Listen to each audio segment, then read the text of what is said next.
जिस चीज का तुमको घमंड होगा,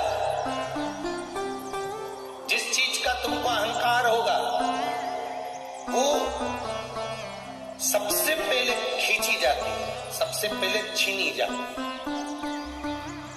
अब व्यक्ति को अहंकार, ये काया पाने के बाद सबसे ज्यादा व्यक्ति को अहंकार जो जिस चीज का आता है वो चीज उससे छुड़ा ली जाती है। इन दांतों को अहंकार रहता है, मैं काट लूंगा, मैं खा जाऊंगा, मैं काट लूंगा, खा जाऊंगा। मरने से पहले सबसे पहले यही निकल के सोफा सेट बाहर हो जाता है। काया का अहंकार रहता है, मैं कितनी सुंदर, दिन भर दर्पण और सुंदर। मरने से पहले ये काया भी बेकार हो जाती है। ताल का अहंकार होता है तो सीवर वाले महाराज के भी चले गए।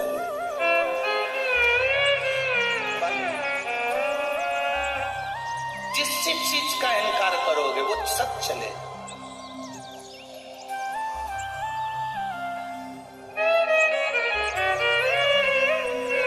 धन का अहंकार करा, धन चले जाए। सत्ता का अगर अहंकार करोगे सत्ता चली जाएगी। वैभव का यदि अभिमान करोगे तो वैभव चले जाएगा। और अगर तुम धन का अहंकार करोगे तो वो धन भी तुम्हारे पास से चला जाएगा। ये अभिमान तुम्हारे पास में अगर है तो वो परमात्मा को आने में नहीं, परमात्मा को आने ही नहीं है। अहम, बाणासुर को अहंकार था अपनी भुजाओं का, बाणासुर का अहंकार था अपने हाथों का। भगवान ने सबसे पहले हाथों को काट दिया।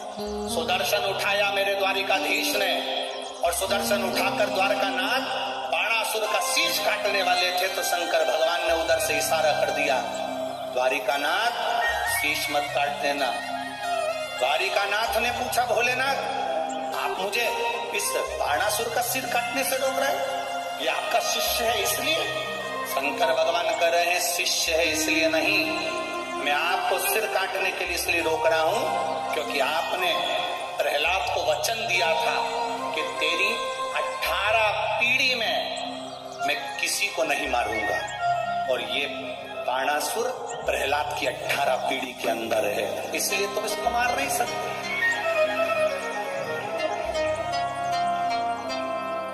ये प्रहलाद की 18 पीढ़ी के अंदर है, तुम इसे मारोगे नहीं, तुम इसे मार नहीं।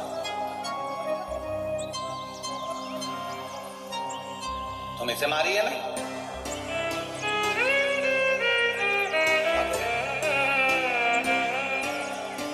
द्वारिकानाथ ने अपने सुदर्शन चक्र को वापस लिया।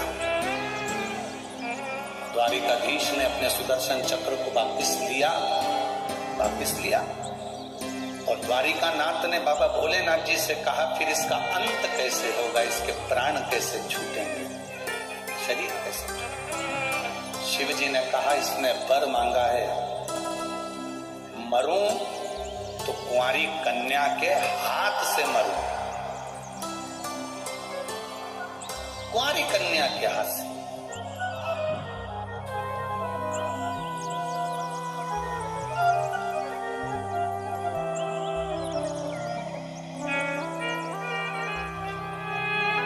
अगर ये मरेगा तो कुंवारी कन्या के हाथ से मरे, तो रुको अभी समय आएगा।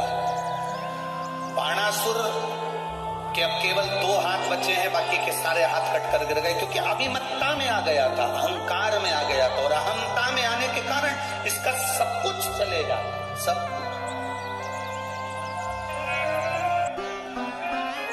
अहंकार में आने के बाद, अभिमत्ता में आने के बाद, अहंता में आने के बाद में बाणासुर के हजारों हाथ कटकर गिर गए, केवल 2 हाथ बचे। जब व्यक्ति के पास में अहमता रहती है, अहंकार रहता है, तब तक वो किसी को नहीं गिनता। जब अहंता चली जाती है तब समझ में आता है कि मेरे सिवा कुछ भी नहीं। एक सहज शून्यता का भाव उसके सामने आ जाता है।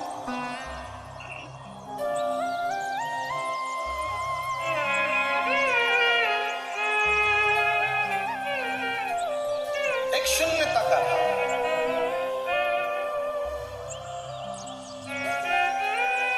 और शिव के पास पहुंचने के लिए वो शून्यता बहुत जरूरी है। देवादिदेव महादेव के करीब में जाने के लिए वो शून्यता बहुत जरूरी है। अहंकार में 3 गए, धन, वैभव और वंश। ना मानो तो देख लो रावण, कौरव और ये अहम में चले गए, अहंकार में निकल गए।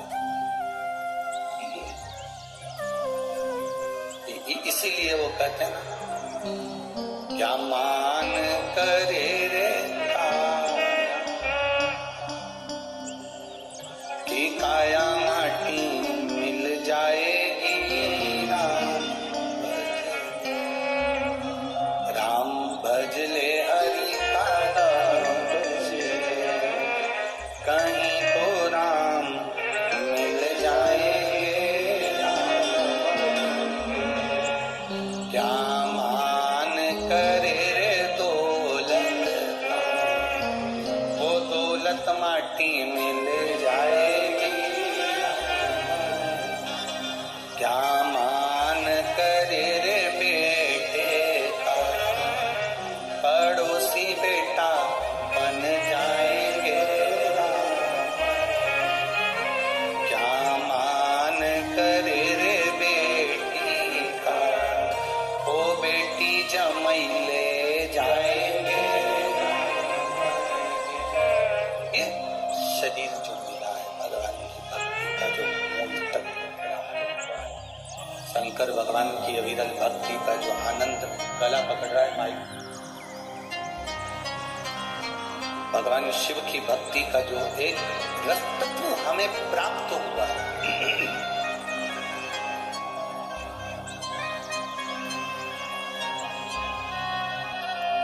अहंता से परे हो जाओ।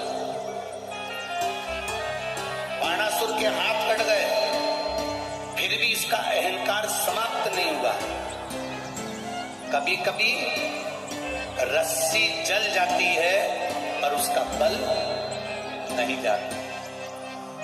कभी कभी किसी का सब कुछ चले गया, उसके बाद भी अहंकार, अहम, अभिमतता उसके अंदर रह जाती है।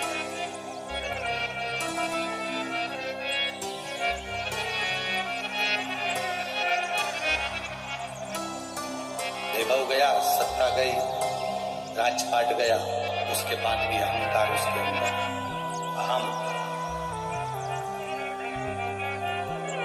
बाणासुर ने अपने क्षेत्र में जितने भी, बाणासुर के क्षेत्र के अंदर जितने भी, बाणासुर को मालूम था मेरी मृत्यु कुंवारी कन्या के हाथ से होगी, तो बाणासुर के क्षेत्र में जितनी कन्याओं का जन्म होता था, बाणासुर के क्षेत्र में जितनी कन्या जन्म लेती थी, बाणासुर उन कन्याओं को मारने का प्रयास कर देता था। एक बहुत ध्यान देने वाला विषय है ये। संसार के एक एक व्यक्ति के हृदय में ये बात होना चाहिए कि माता के गर्भ से बेटा हो रहा है, बेटी हो रही है। शिव महापुराण की कथा तो यहाँ तक कहती है कि बेटा एक कुल को तारता है और बेटी 2 कुल को पार लगा देती है, वो बेटी कहती है।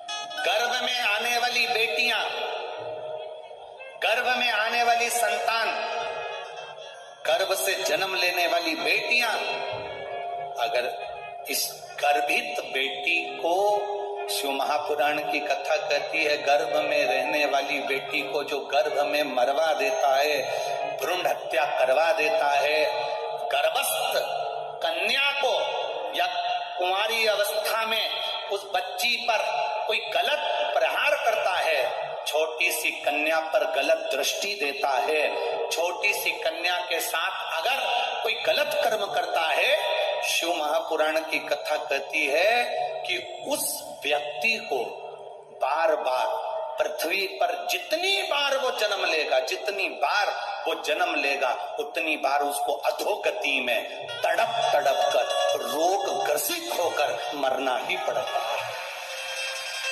ग्रसित होकर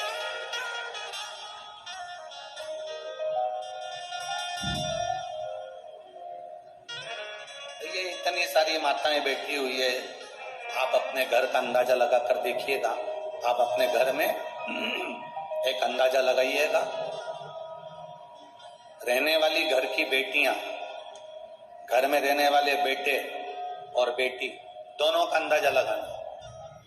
आपकी पत्नी को भी देखना, आपकी पत्नी का भी अंदाजा लगाना कि आपकी खुद की पत्नी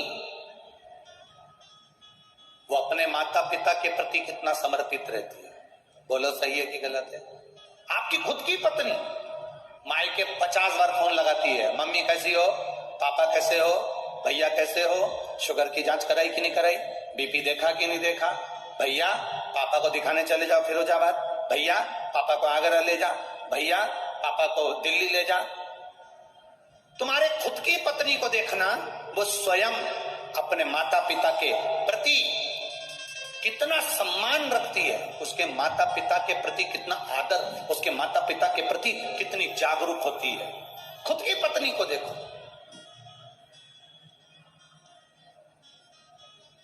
इसलिए निवेदन है, अगर तुम्हारे घर में बेटा जन्म ले रहा है तो समझ लो तुम भाग्यशाली हो, और तुम्हारे घर में अगर बेटी जन्म ले रही है तो तुम समझ लेना कि सौभाग्यशाली है, सौभाग्यशाली। अगर बेटी का जन्म हो रहा है, किसी कुंवारी कन्या का, किसी कुंवारी बेटी का, किसी छोटी सी कन्या पर अगर आप गलत दृष्टि दे रहे हो, तुम छोटी सी कन्या पर अपनी गलत विचार रख रहे हो, छोटी सी कन्या पर गलत दृष्टि दे रहे हो, किसी कन्या के लिए तुम निंदा, 4 निंदाओं को वर्जित किया गया है। ठीक है, बहुत ध्यान देना आज की कथा का, ये सूत्र अपने अंदर उतार कर रखना। 4 निंदाओं को वर्जित किया गया। एक, सौभाग्यवती नारी, सुहागिन स्त्री, मांग में सिंदूर भरी हो, गले में मंगलसूत्र हो, हाथ में चूड़ा हो, पांव पैजनियां हो, किसी के घर की भी वो स्त्री हो, किसी के घर की भी वो नारी हो, वो किसी के घर की अगर मांग में सिंदूर भरी है, मंगलसूत्र पहनी है, चूड़ी पहनी है, बिछुड़ी पहनी है, सौभाग्यवती नारी की कभी निंदा नहीं करना चाहिए। दूसरी, गर्भवती नारी, किसी नारी का गर्भ है, गर्भ धारण करने के बाद उसका उदर, उसका पेट अधिक दिख रहा है, कम दिख रहा है, गर्भवती नारी हॉस्पिटल जा रही है, मार्ग से, रास्ते से, रोड से निकल कर जा रही है, उस गर्भवती नारी को देखकर कभी अपशब्द मत कहना, कभी निंदा मत करना। 4 निंदाओं को वर्जित बताया है कि 4 निंदा करने वाले व्यक्ति की दशा क्या होती है, वो भी आपको वर्णन कर रहा है। पहली, सौभाग्यवती नारी। दूसरी, बोलते जाओ जल्दी से, गर्भवती नारी। तीसरे नंबर पर कहा गया रोगीला व्यक्ति। रोग, कोई आंख से अंधा है, कोई नहीं समझ पाता, कोई मंद बुद्धि है, कोई विचार से छिन्नित है, कोई अपने ठाट में रह रहा है, हमें नहीं निंदा करना, रोगीला, उसकी भी निंदा नहीं करनी। और चौथे नंबर पर आता है कोई संत, साधु, गुरुजन, ब्राह्मण जन, कोई वक्ता हो, कोई स्मरण करने वाला हो, कोई भगवान की भक्ति में कोई डूबा हो। संत से मतलब नहीं, आप भी अगर भगवान की भक्ति में डूबे हो, तुम्हारे मोहल्ले का कोई व्यक्ति भगवान की भक्ति में डूबा है, कोई संत डूबा है, कोई कथाकार है, कोई वक्ता है, कोई भजन करने वाला है, कोई बच्चा कोई भगवान की भक्ति में डूबा है, हमें उसकी निंदा नहीं करनी, कभी नहीं करना।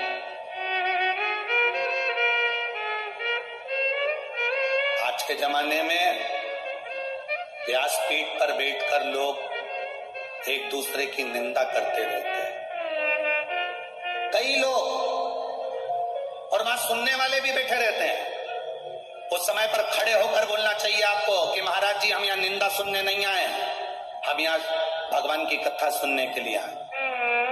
व्यासपीठ पे बैठकर लोग दिन भर निंदा करते हैं, उस महाराज जी ने ऐसा बोला तो उसकी निंदा कर दी, उस महाराज जी ने ऐसा बोला तो उसकी निंदा कर दी। हम 3 घंटे का समय निकालकर अपने घर से चलकर कथा को सुनने के लिए आए हैं, किसी कथाकार की या किसी वक्ता की या किसी संत की निंदा सुनने के लिए नहीं आए। आप संत की पढ़ाई करिए, संत का व्याख्यान करिए,